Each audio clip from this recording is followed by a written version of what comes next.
하나님의 말씀은 이사야 12장 1절에서 6절입니다. 이사야 12장 1절. 그날에 너가 말하기를 여호와여 주께서 전에는 내게 노하였사오나 이제는 주의 진노가 돌아섰고 또 주께서 나를 안위하시오니 내가 주께 감사하겠나이다 할 것이니라. 보라, 하나님은 나의 구원이시라. 내가 신뢰하고 두려움이 없으리니 주 여호와는 나의 힘이시며 나의 노래시며 나의 구원이심이리라. 그러므로 너희가 기쁨으로 구원의 우물들에서 물을 기르리로다. 그날에 너희가 또 말하기를 여호와께 감사하라. 그 이름을 부르며 그의 행하심을 만국 중에 선포하며 그 이름이 높다 하라. 여호와를 찬송할 것은 극히 아름다운 일을 하셨음이니 이를 온 땅에 알게 할지어다. 시온의 주민아 소리 높여 부르라. 이스라엘의 거룩하신 이가 너희 중에 크심이니라 할 것이니라. 오 아버지 하나님, 은혜를 감사합니다. 이사야 첫째 단락 하나님 이렇게 찬송으로 끝나게 하시니 아버지여, 이 말씀이 가지는 깊이와 넓이와 울림을 이 아침에 잘 깨닫게 인도하여 주옵소서. 예수님 이름으로 감사하며 기도드리옵나이다. 아멘. 자, 12장은 이제 승리의 찬양이고, 자, 13장부터는 완전히 새로운 내용으로 시작이 됩니다. 13장 아모스의 아들 이사야가 바벨론에 대하여 받은 경고라 그러면서 이제 열방의 심판 선언이 23장까지 이어집니다. 개별 국가들에 대한 하나님의 심판에 대한 말씀들이 나옵니다. 그러니까 우리가 1장에서 12장까지 이 6절까지가 한 단락이 되고, 이것을 좀 더 자세하게 구분하면은, 근데 이 구분하는 것은 성경 신학자들마다 좀 차이가 있고요. 이 본문을 이해하는 데 따라서 좀 이 단락이 달라지기도 하는데, 델리칙 하는 신학자는 1장에서 5장까지, 6장까지를 서론으로 봐, 서론. 근데 서론이 왜 그렇게 냐? 서론이 제1서론, 제2서론, 제3서론, 전체적으로 서론이지만은 서론을 세 가지로 나누고요. 그 다음에 7장부터 12장까지를 한 달로 봐요. 6장에서 선지자로 자원하고 이제 말씀을 선포하죠. 7장에 와서 아들 쌀 아숲을 데리고 그렇게 아하스를 만나가지고 하나님의 말씀을 전합니다. 그런데 아하스는 그 말씀을 받지 않죠. 그 결과 어떻게 될 것인가 라는 것을 쭉 설명하고, 그 다음에 10장에 가서는 아수르에 대한 하나님의 심판이 나왔습니다. 자, 그런 다음에 이제 11장에서는 11장 우리 다시 한번 봅시다. 11장 1절부터 다시 보시면은 11장에서는 이새의 줄기를 통한 새로운 왕이 올 것이다. 새로운 왕이 올 것이다. 그 왕은 공의로 심판하며 외모로 판단하지 아니하고, 그 왕이 오는 시대가 진정한 평강의 나라가 오는 것이 평강의 이리가 어린 양과 함께 살고, 그리고 그 이새의 뿌리가 깃발을 세우고 열방이 그에게로 돌아옵니다. 열방이 돌아오고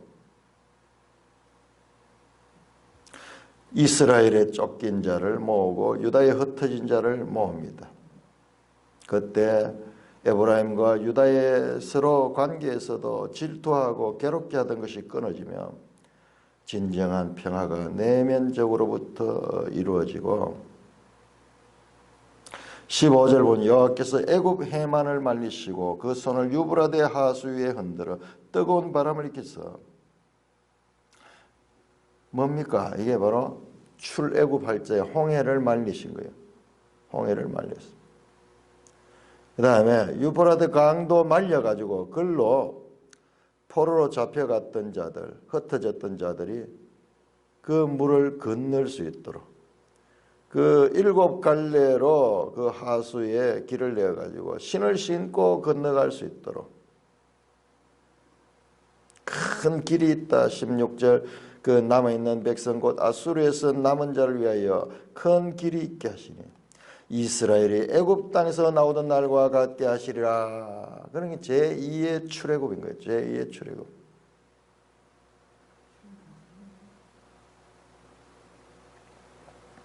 자, 그래서 그날입니다. 자, 12장에 나오는 그날은 이와 같이 출애굽의 구원의 놀라운 하나님의 이 역사를 경험한 자들이 너가 말하기를 여호와여 주께서 전에는 내게 노하시나 이제는 주의 진노가 들어서고 또 주께서 나를 아니하시니 내가 주께 감사하게 탈 것이다. 그때 너가 말하기를 너 누구냐? 이 구원의 대상 돌아오는 자들 흩어진 자들 여호와여 주께서 전에는 내게 노하셨다. 하나님의 백성들이 하나님의 뜻을 불순종할 때 하나님께서 징계하셨습니다. 아수르의 몽둥이, 아수르의 도끼를 들어서 그들을 치셨습니다. 주께서 전에는 내게 노하셨다. 이제는 주의 진노가 들었었다. 자, 이게 우리 신약 성경의 사도 바울의 서신에서 제일 많이 나오는 이야기입니다. 로마서 7장, 11장, 에베소서 2장 3절, 5장 8절, 디도서 3장 3절, 베드로 사도도 그렇게 합니다. 베드로전서 2장 10절, 2장 25절. 너희가 전에는 백성이 아니더니 이제는 그의 백성이요. 전에는 내게 노하셨으나 자, 이들은 주님의 징계를 받은 자들입니다. 그 주님의 징계는 알고 보니까는 연단이었어요. 연단. 그래서 히브리서 12장에 나오는 그 징계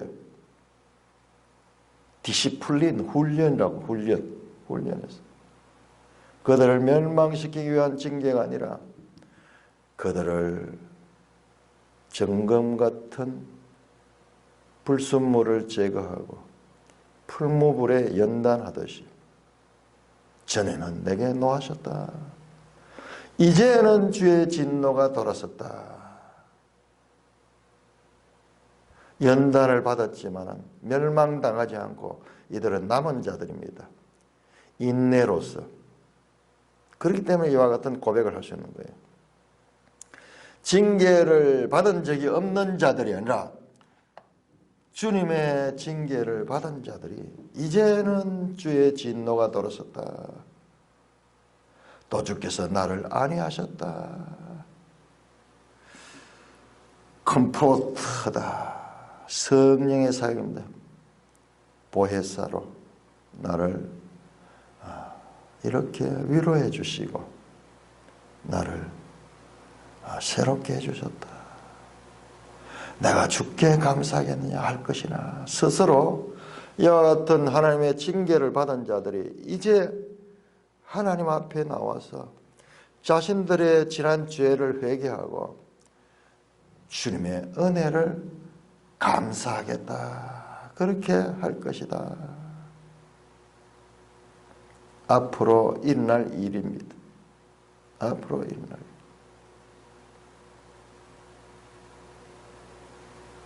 자, 우리 기독교 신앙의 하나님의 구원은 먼저는 그 백성에 대한 말씀이 있고 그 말씀의 불순종에 대한 심판이 있습니다.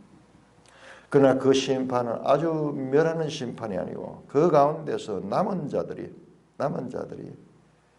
하나님의 은혜로 말미암아 연단 후에 다시 구원받습니다.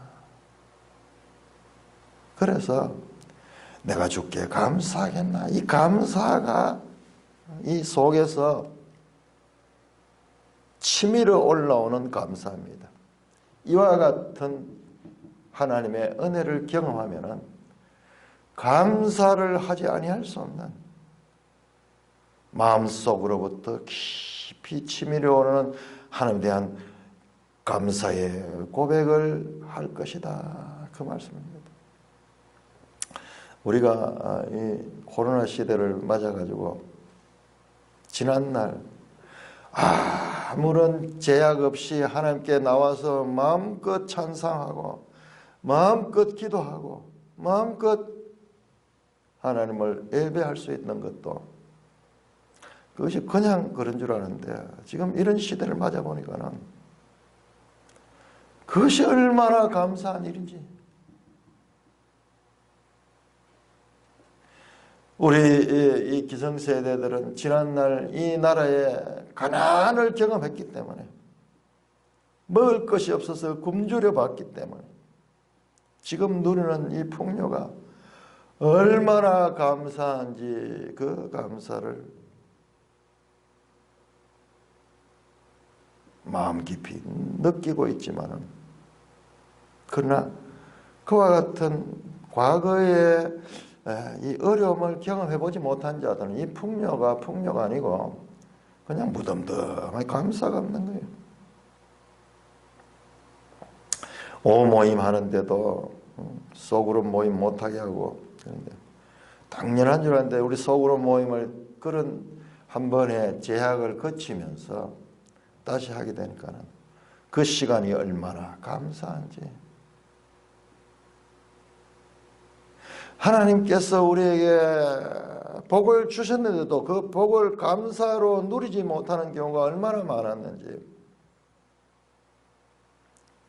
건강도 마찬가지죠. 건강도 젊은 시절에 이렇게 건강해, 나중에 늙어서 이 건강을 잃게 됐을 적에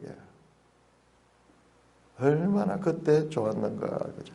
우리 인간은 이처럼 판단력과 이해력이 부족한 거예요.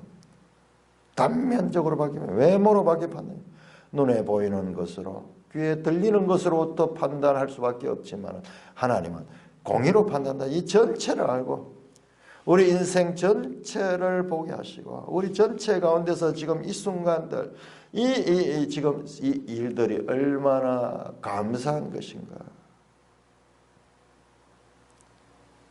어떤 면에서는 이와 같은 징계를 당했기 때문에 이와 같은 감사를 할 수 있으니까는 그 징계 자체도 하나님의 지혜인 거예요. 시편 119편을 그리면 내가 고난당하기 전에는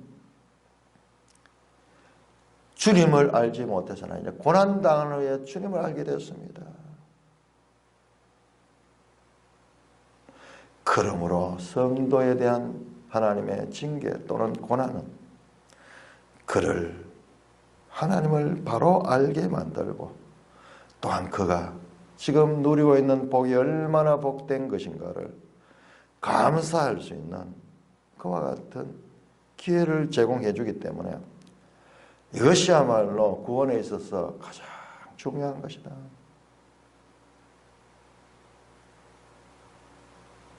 이스라엘 백성들 하나님의 말씀을 받아도 그 말씀을 감사함으로 지키지 못했기 때문에 그들은 징계를 받았고, 그때는, 전에는, 이제는 이와 같은 연단의 과정을 한번 통과한 자와 통과하지 못한 자는 하나님에 대한 감사가 전혀 다르다는 것입니다.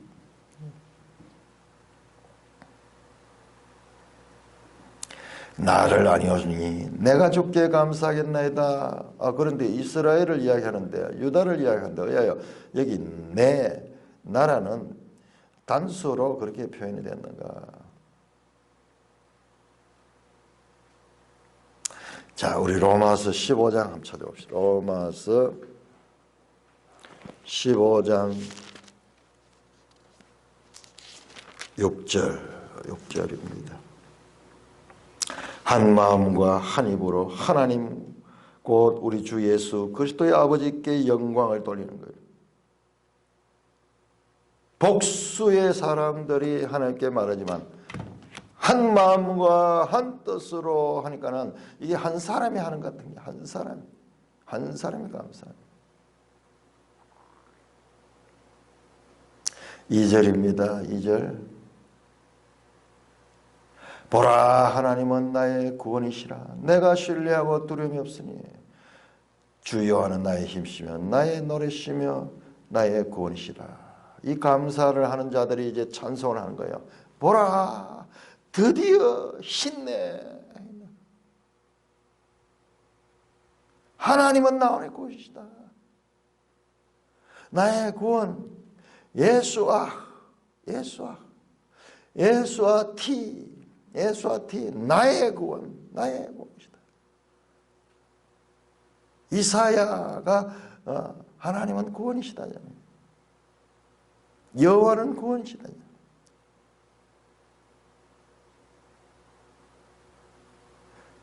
예수와 티, 나의 구원의 하나님.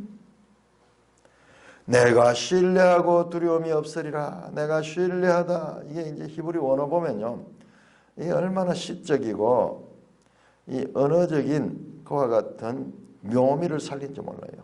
신뢰하다는 말은 에보타흐, 두려움이라는 말은 에보하드, 비슷합니다. 글자가 유음 현상이다. 에보타흐 하시니까 에보하드 하다.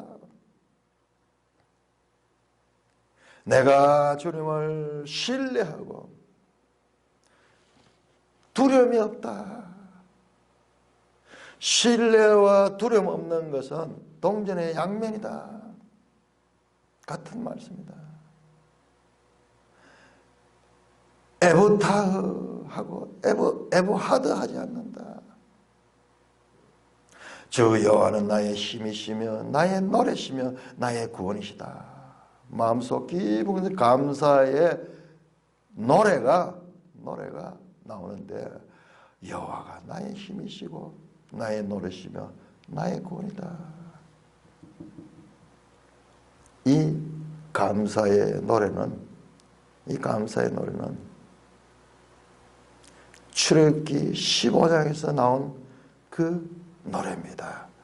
우리 한번 찾아봅시다. 출애굽기 15장. 출애굽기 15장은 출애굽기 14장에서 홍해를 건너잖아요. 홍해를 건너면서 그 놀라운 하나님의 은혜를 경험한 자들이 부르는 노래가 15장에 모세와 이스라엘 자손이 이 노래로 여호와께 노래하니 일렀으되 15장 1절입니다. 모세의 노래라고 불린 겁니다. 2절에 내가 여호와를 찬송하리라. 1절에 그는 높고 영화로우시며 말과 그 탄자를 바다에 던졌다. 그러면서 2절 보세요. 2절 같이 시작. 여호와는 나의 힘이요 노래시며 나의 구원이시로다. 그는 나의 하나님이시니 내가 그를 찬송할 것이요 내 아버지는 하나님이시니 내가 그를 높이리로다. 여호와는 용사시니 여호와는 그의 이름이시로다. 홍해를 건너고 애국 군대를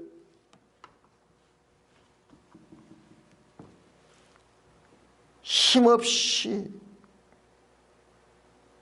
수장시켜버린 그 용사이신 하나님을 구원을 경험하니까는 야같이 노래가 마음속에서 올라가는 거예요. 지금 같잖아요. 이사야하고 나의 힘이시며 이사야 12장 2절에 중반부터 주 여호와는 나의 힘이시다. 나의 노래시며 나의 구원이시로다.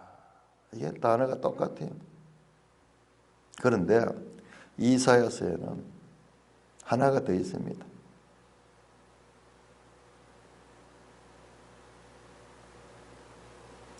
나의 구원이시도라가 두 번 나옵니다. 2절 하나님은 나의 구원이시라. 그리고 2절 제일 끝부분에 나의 구원이시다. 하나님은 나의 구원이시다. 나의 구원이시다. 이 구원이라는 이 갈로 속에 힘이시고 노래시다. 노래시다. 하나님은 나의 구원이시다. 그분은 나의 힘이시고 나의 노래시다.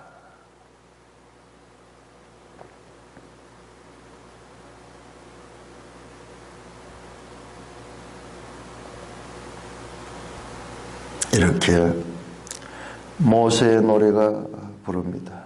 불려져 나옵니다. 모세의 노래의 울림이 지금 이사야의 이 노래로 지금 나타나고 있습니다. 자, 우리 앞에서 11장 마지막 절에서 그 출애굽 홍해를 건널 때 구원해 주신 그 하나님, 그리고 요단강을 건널게 해줬던 그 하나님, 그 강을 건넜듯이 저 유프라테스 강을 건널 수 있도록 하시는, 그 길을 말려서 건널 수 있게 하시는 하나님. 우리 성경에서 이 바다와 강 이런 것들은요, 그냥 이것들 인격적으로 볼 때는 이게 마귀의 세력이에요. 마귀의 세력. 그런데 그것을 제압하신. 그래서 그것을 밟고 길을 건널 수 있게 돼요. 바다의 길을 내고 강을 말려서 그 길을 내고 큰 길을 내고 대로를 내가지고 거기에서 사로잡힌 자들을 구원해내어서 돌아오게 하시는 거예요. 돌아오게 하시는 거예요.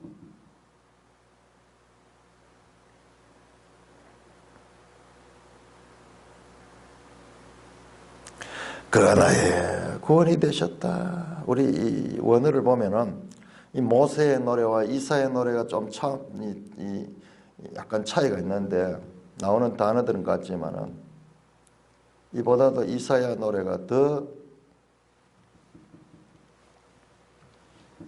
찬송이 그리스도를 바라보고 있는 찬송. He has become my salvation.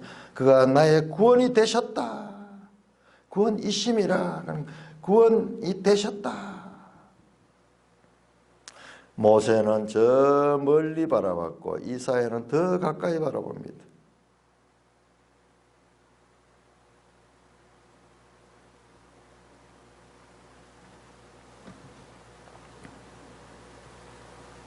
만약 하나님이 우리의 구원이 아니라면 모든 것은 두려움일 것입니다.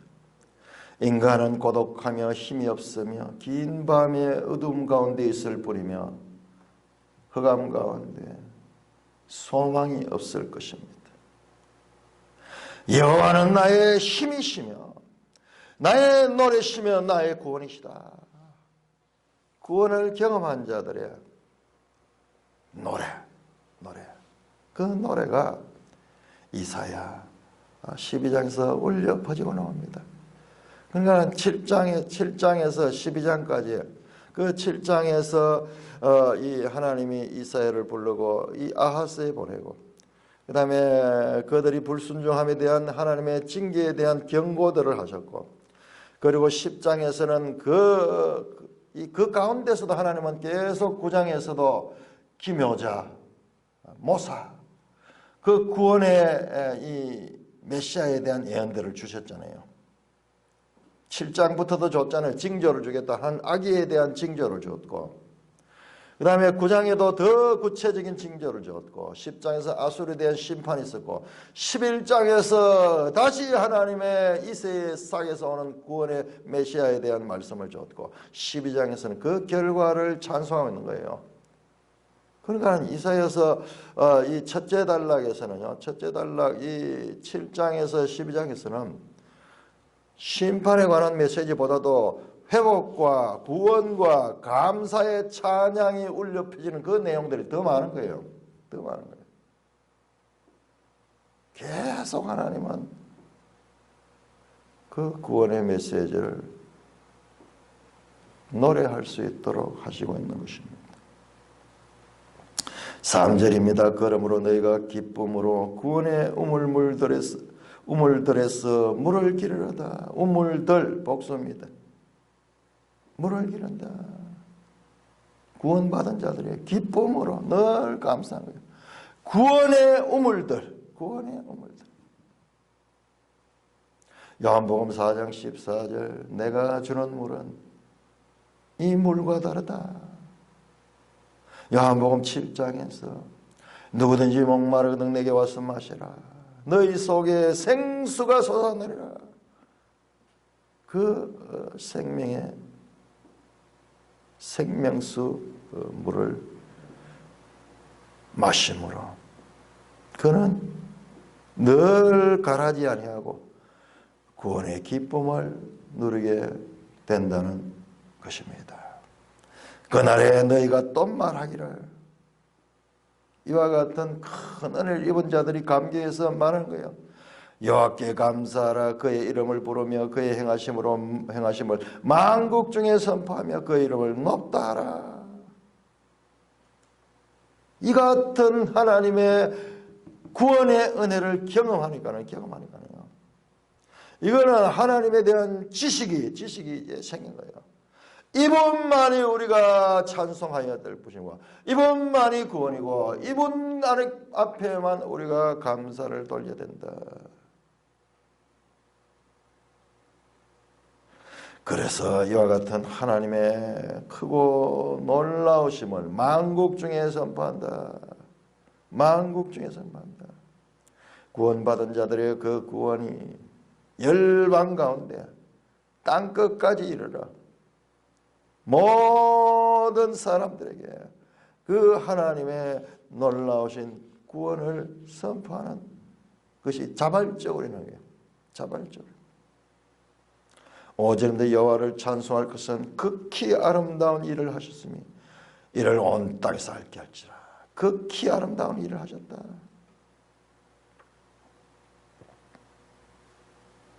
하나님이 하시는 일은 높고 영화로운 일이니까는 그러니까 우리가 말로 표현할 수 없는 가장 아름다운 일, 가장 위대한 일. 하나님이 출애굽 또는 출바벨론 이것을 1차적으로 이것은 하나님이 하신 극히 아름다운 일이고 이것은 궁극적으로 예수 그리스도를 이 땅에 보내셔서 성취시키는 큰 구원이 바로 극히 아름다운 일, 극히 아름다운 이를 온 땅에 알게 할지라. 온 땅에 만국 중에 온 땅에 땅끝까지 이르러 내 증인이 되라 하시는 그 말씀의 배경이 됩니다. 알게 하라. 야다. 물이 바다 넘침같이 여호와를 아는 지식이 온 땅에 가득하도록 그 외모로 판단하지 아니하고 지혜와 총명과 재능과 모사와 지식과 여호와를 경외하는 영으로 판단하시는 그분을 닮았어. 하나님의 뜻을 아는데 신속한 자들이 되었어. 그 뜻을 다른 온 땅에도 알리는 그와 같은 일을 자발적으로 하게 됐다. 6절 시온의 주민아 소리 높여 부르라. 이스라엘의 거룩하신 이가 너희 중에 크심이니라 할 것이나. 시온의 주민 이웃 사바트 치온. 사바트 하는 것이 거하다 하는 거죠. 이웃 사바트 치온. 치온의 주민. 여기서 이 주민들은 히브리어는 이 단어에도 이 성 구분이 있습니다. 남성, 여성 나오는데 여기서 주민은 여성이 유사바트 여성입니다. 이 주민은 여성 분사로 되어 있는데 이것은 구속받은 자가 여인으로 의인화되기 때문에 그렇게 표현해요. 시온의 주민들, 시온의 주신 이것이요. 교회는 그리스도의 신부잖아요. 그리스도의 신부잖아요. 그 교회에 대한 이 그림자가 여기에서 나타나고 있습니다. 하나님은 자기 백성 가운데 있는 성전 가운데 가시다. 이스라엘의 거룩하시가 너희 중에 크시나 너희 중에 거하면서 가도로 크게 거하시는 거예요. 너희 중에 거합니다. 하나님은 자기 백성 가운데 성전으로 거하셨습니다. 그들 가운데 거하시는 이러한 거주의 방식을 통해 하나님께서는 자신이 참으로 큰 분이심을 나타내 보이셨습니다. 구약시대는 하나님이 금물 성전에 거하셨고 이 하나님의 임재가 이적을 행하심 가운데서 나타나겠습니다. 오늘날에는 그분은 말씀 안에서 또한 우리 몸을 성전으로 하시는 성령 안에서 그의 백성 가운데 거하시고 계시는 것입니다.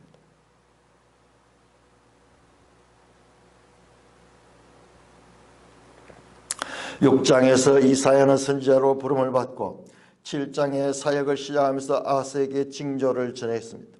그러나 아하스는 선지자의 권면을 수용하지 않았습니다. 그 결과 그는 아수르를 의지했습니다. 북이스라엘의 멸망을 보고도 깨닫지 못한 자들에게 하나님의 아수르를 통한 징계가 있을 것입니다. 그러나 결국에는 남은 자를 구원하시고 그들이 하나님을 전파하게 하시며 그들이 하나님의 징계와 그리고 하나님의 회복 그것을 경험하는 거예요. 그래서 이전에는 내가 징계를 받았으나 이제는 주께서 나를 안위하시고 진노가 풀어졌습니다. 내가 하나님이 누구신가 이제 알게 되었고 그로 말미암아 하나님을 찬송하고 노래하고 하나님이 내 힘임을 믿고 하나님이 나의 구원이심을 노래하며 그리고 지속적으로 구원의 우물물들에서 그 물을 길어 마시면서 만국 중에 온 땅의 여호와를 선포하고 온 땅의 여호와를 전파하여 온 땅의 여호와를 알게 할 것이라. 그때 이스라엘의 거룩하시는 너희 가운데 거하시게 될 것이다. 이렇게 7장에서 시작된 이사야의 사역의 일단락은 찬송과 감사와 감격과 말씀 선포와 하나님이 함께 하신 임마누엘 하나님이 너희 중에서 크게 높임을 받는 그와 같은 노래와 찬송으로 한 단락을 맺고 있습니다. 이사야의 말씀은 이 첫째 단락의 말씀은 바로 이와 같이 결론은 뭐냐? 회복과 감사와 찬송과 하나님이 우리 가운데 거하심.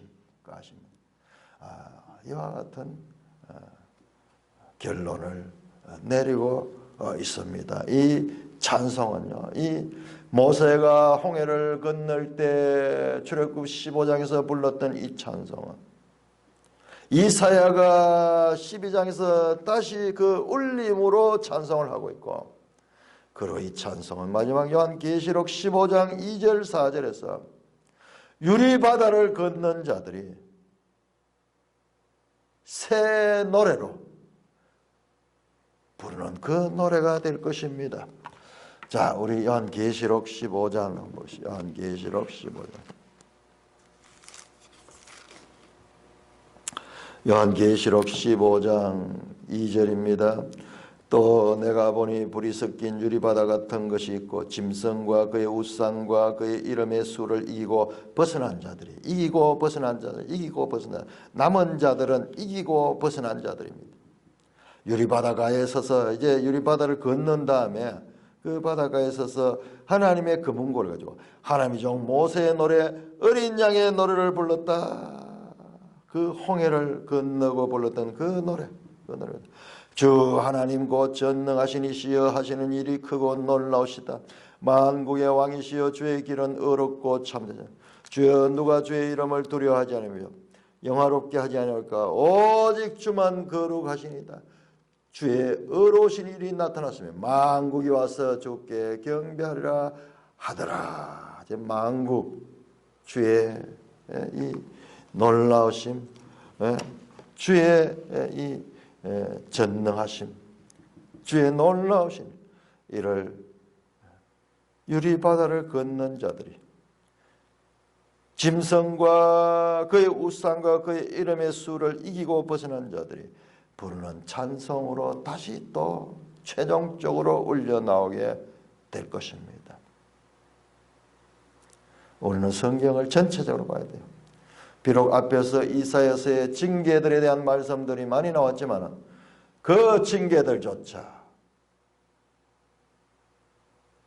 그가 하나님을 깨닫게 하는 그와 같은 과정이었고, 궁극적인 목적은 하나님께서 이와 같이 연단을 경험한 자들이 부르는 노래로 자발적인 노래, 자발적인 복음 전파로 이어질 수 있도록 하는 것으로 끝이 나고 있음을 우리는 알 수 있습니다. 노래만큼 인간의 전 영혼을 사로잡는 표현은 없습니다. 더욱이 이 시온의 노래는 홍해에서 흘러나와 모든 성도들이 모여들 유리바다까지 이어질 그와 같은 찬송임을 우리는 이 땅에서부터 말씀을 통하여 미리 알고 그 하나님이 누구신가 알며 우리에게 현재적으로 일어나는 일들 가운데서도 이와 같은 하나님의 참 과정을 이해하면서 우리의 현재 일을 해석할 적에 우리는 결코 소망 없는 자가 아니라 환난과 연단의 과정 가운데서도 더욱 하나님을 찬송하며 노래하는 그와 같은 자들이 될 것입니다. 자, 우리 이제 13장부터 보겠는데 오늘 시간이 없어서 1절에서 5절까지만 교도하겠습니다. 1절에서 5절까지. 자, 이렇게 한 단락이 참 해피엔딩으로 끝납니다. 그 과정에 갈등이 있었고 연단이 있었고 징계가 있었고 때로는 고통도 있었고 쫓겨가고 이와 같은 여러 가지 어려움들이 있었지만 궁극적으로 하나님은 그 백성을 구원하시는 분이시다. 자, 13장 1절 아모스의 아들 이사야가 바벨론에 대하여 받은 경고라. 너희는 민동산 위에 기치를 세우고 소리를 높여 거르들을 부르며 손을 흔들어 그들을 존귀한 자의 문에 들어가게 하라. 내가 거룩하게 구별한 자들에게 명령하고 나의 위엄을 기뻐하는 용사들을 불러 나의 노여움을 전하게 하였느니라. 산에서 무리의 소리가 나며 많은 백성의 소리 같으니 곧 열국 민족이 함께 모여 떠드는 소리라. 만군의 여호와께서 싸움을 위하여 군대를 검열하심이로다. 같이 무리가 먼 나라에서 하늘 끝에서 왔으며 곧 여호와와 그의 진노의 병기라 온 땅을 멸하려 함이로다. 이게 지금 뭐냐 그러면은 지금 이제 새로 하나님께서 경고를 주셨습니다. 1절에 후반절에 받은 경고라 이 말은 마사하는 거예요. 이게 앞으로 계속 나옵니다. 14장, 15장, 17장 하나님께서 각 나라들마다 하나님이 이 경고의 말씀을 줍니다. 그래서 13장에서 23장까지는 열방에 대한 심판 선언입니다. 자, 열방에 대한 심판 선언은 우리가 앞에서 봤습니다. 이 선지서, 특히 대선지서들은 이걸 가지고 있어요. 이사야서도 지금 13장부터 23장까지 열방에 대한 심판 선언 나오죠. 에레미야 40장에서 51장까지 거기에도 보면은 열방에 대한 심판 선언이 나왔습니다. 에스겔 25장에서 32장까지 열방에 대한 심판 선언이 나왔습니다. 하나님은 누구신가? 이제 하나님이 이스라엘 중심으로 사역하지만 하나님의 궁극적인 목적은 이 온 세계 경영자로서의 하나님, 그가요. 그 하나님이 이제 각 나라들 이스라엘은 하나님의 특별한 하나님의 뜻을 드러내는 도구고 이스라엘을 통해서 궁극적으로 온 땅 열방들 가운데 하나님은 하나님이 되시기를 원하시는 겁니다.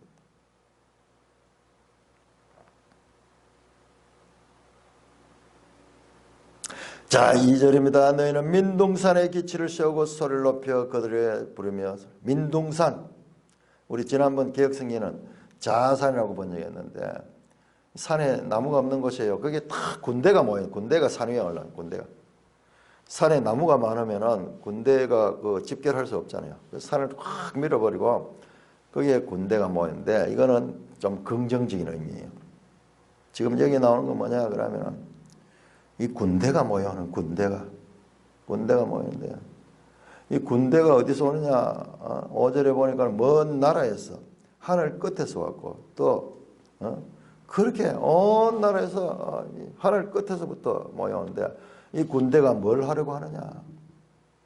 여호와께서 검열하시는 거예요. 4절 보니까는 4절 많은 백성이 소리 같으니 곧 열국 민족이 함께 모여 떠드는 소리라. 만군의 여호와께서 싸움을 위하여 군대를 그러면 어마어마한 만국에서 군대들을 그 민둥산에 모아가지고 다 그 깃발을 세워놓고 그리로 다 모이게 해놓고 그들은 앞으로 뭘 하느냐? 그들은 3절로 내가 거룩하게 구별한 자들이며 나의 위엄을 기뻐하는 용사들이요. 이들은 하나님을 아는 자예요. 하나님을 알고 하나님을 기뻐하는 하나님의 병기들입니다. 하나님 병기.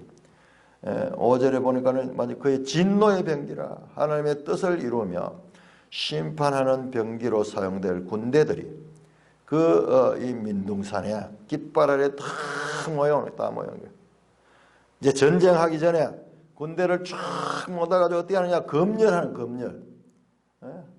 이 4절에 싸움을 위하여 군대를 검열하시는 누가? 만군의 여호와께서. 만군의 여호와. Lord Almighty. 여호와 체오바트. 전쟁하는 그 전쟁 최고 사령관, 극사령관이 이제 그 군대를 쫙 무장을 검열하면서 이제 전쟁을 앞두고 그들을 준비시키는 장면입니다. 준비시키는 장면. 그림이잖아요, 그림. 한편의 그림이 쫙 나오죠. 이제 큰 전쟁을 하는데 그 전쟁에 나가기 위한 군대들을 쫙 한 곳에 집결해가지고 그 깃발 아래 모이게 하고 그들을 쫙 해서 검열하면서 이제 총사령관이 명령을 하면은 이들은 그 사령관의 명령을 따라 전쟁을 베풀 것입니다. 이와 같은 그림을 통하여 이제 13장부터 23장까지 연속적으로 열방에 대한 심판 선언이 나오며 그 열방에 대한 하나님의 심판이 선언되는 가운데서 하나님이 누구시며 하나님의 구원의 목적이 무엇인가도 자세하게 우리는 나오는 것을 발견했어요. 왜 이렇게 열방들을 모으고 또 이 열방들을 하나님이 심판해야 되는가? 하나님의 그 뜻을 우리가 알 수 있게 될 것입니다. 하나님은 자기 자신을 이렇게 쫙 사건들을 통하여서 그 가운데서 자신의 뜻을 드러내고 있습니다. 자, 이 부분은 우리 내일부터 살펴보도록 그렇게 하겠습니다. 찬송가 331장입니다.